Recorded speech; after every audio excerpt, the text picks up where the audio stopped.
Hello everyone, this is Yana Smakula. Welcome back for another Yippee for Yana episode. In this video, I'm creating an almost one layer card with the Tucked Hearts stamp by Says Stamp. So let's go ahead and get started. Here's a look at this stamp set. This is a large background stamp and it is very unique. It's very beautiful. It lends itself to beautiful colored backgrounds. What I'm going to do is I'm going to stamp this image using alcohol marker friendly ink. I'm using Says Stamp Intense Black ink. I'm using my MISTI stamping tool, and I'm stamping this onto Nina Solar White 80-pound cardstock. This is a large stamp, and I'm going to stamp this image several times. I think I ended up stamping this 3 times to make sure I get a very nice, crisp black impression. This transfers a ton of ink onto the paper, and if you start coloring this right away, you might smear that ink. So what I like to do is I like to set my panel onto a warm surface or a hot surface, or just like set it aside. If, let's say, if I'm stamping this the night before, I can easily come back and start coloring it the next day. But I was trying to stamp this and color this in one day, so I set it on top of my Glimmer hot foil system. So here's a little trick for you. If you have a hot foiling system, you can use it to dry your panels.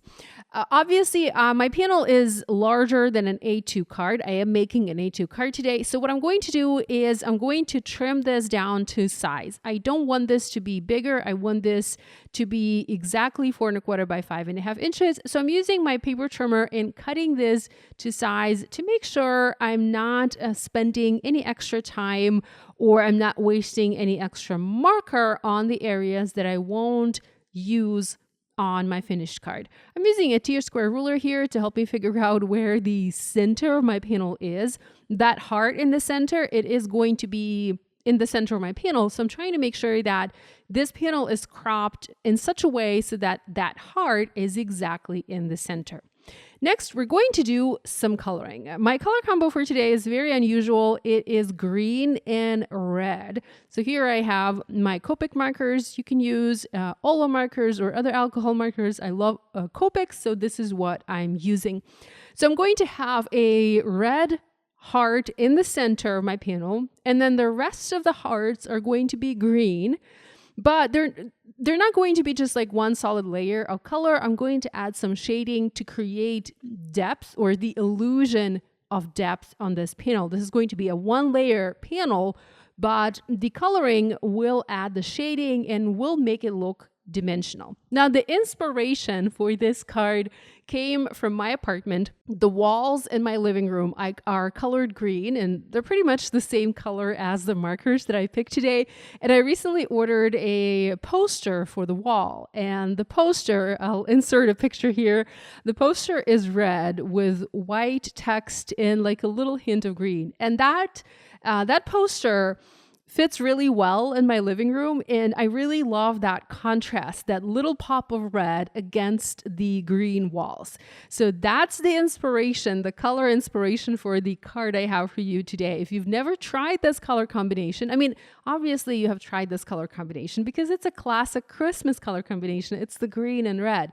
But if you have never tried this color combination for other types of cards, other occasion cards, I encourage you to give it a try, because red and green, these colors are fabulous together and not just for Christmas. So here I used a Copic marker that was the R27, and I saturated the entire heart in the center using this color. Next, I'm using R39. This is my shadow color, and I'm adding shadow on the right-hand side of this heart where it overlaps with the second heart next to it. So you can see that all of the hearts here, they overlap. So there is another heart that overlaps the heart next to it. So there is always a heart or several hearts that overlap the other hearts. And where there is that overlap, this is where I'm going to add shading to create depth and the illusion of dimension. For the green colors, for the green hearts, all of the green hearts, or the rest of the background is going to be colored using just one marker, the G94. Make sure you have a re-inker for the markers you're using, because this type of card, this type of background is going to take a lot of ink from your Copic markers. I don't mind this. In fact, this is what I have my Copic markers for. I want to be able to use them to color backgrounds. So I have re-inked my G94 marker prior to coloring this background because it was running a little bit dry. I'm also using G99 as the shadow color, and you will see me adding the shading here and there where the hearts are being overlapped. Now, when it comes to coloring, all of these hearts, they have lines to them. So when I color, I try to follow those lines. So I don't just scribble the color all over the heart or all over the background. I sort of try and follow the lines, and I feel like that just gives me a slightly better result. I do go over each section twice, sometimes maybe even 3 times, because I feel that that saturates my paper better. When I flip this background to the back, you can see that the color seeps to the back. So this is Neenah Solar White 80-pound cardstock, not 110, the 80-pound cardstock. And all of that marker, all of that color that I'm adding so much marker, so much ink that you can see it from the back of the panel. So if you're trying to replicate or copy this design, copy this card, and if you're not sure if you're adding enough ink or if your coloring looks splotchy, check the back of your panel and see if you have ink there. Because if you don't, I would say maybe you need to go over your image and reapply the ink just so that the color is a little bit more solid. I'm going to speed up the rest of the coloring. I did record how I colored the entire panel because, well, first of all, I wanted to show you the coloring process.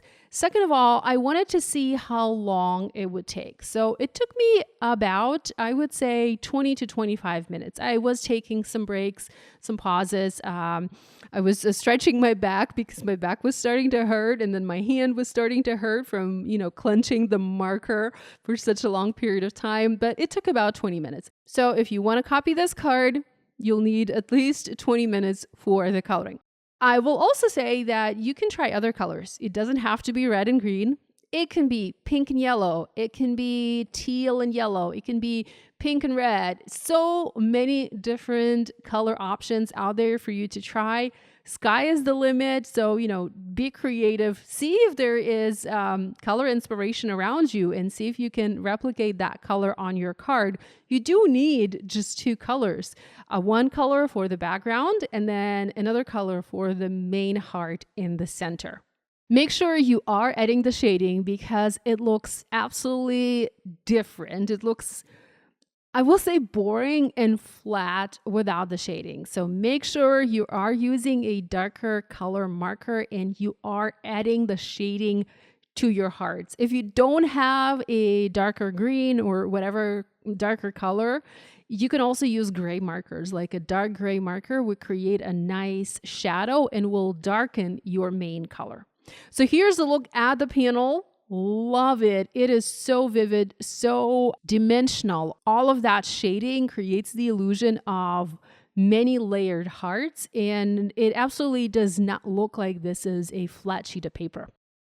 My card is going to be very simple. Because I have this beautiful background, I just need to add a simple sentiment. I decided to use the easy strips from Simon and Kathy Zilski, and I also have the easy rectangles to cut the strips out. So I went ahead and I cut one panel. These are actually very convenient. If you haven't used those, be sure to give them a try because you just run these through a die cutting machine and you have a bunch of sentiments in no time. I have already used one sentiment on the test card that I was making before I started filming this video. And then for this card, I'm going to pick a different sentiment just that I have, variety. I was planning at first to make the same exact card, but then I decided why not go with a different sentiment so that I have a slightly different card on hand. And I'm going to go with one that reads, "You are on my mind." I used foam adhesive squares in black and then a T-square ruler and foam mounted my sentiment in the center. All I have to do now is adhere this panel onto a card base. So here I have an A2. I think this is a top folding card, and I'm using double-sided tape to add this panel to the card base. This is going to make an almost one layer, almost flat card. I do need to trim this down slightly because I have a little bit of the white from the card base showing from under my background. And here is a look at the two panels or the two cards that I made. At this point, I decided I needed to add some embellishments, and I just added a couple of rainbow splash drops from Says Stamp to liven these up. So here's a look at the cards I have for you today, created with the fabulous Tucked Hearts stamp by Says Stamp. Thanks so much for joining me today. Love you guys, and I will see you again next time.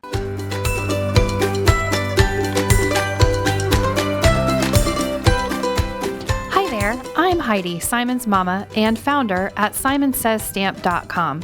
Thank you so much for watching our video. If you like what you just saw, be sure to press the thumbs up and subscribe to see more great content.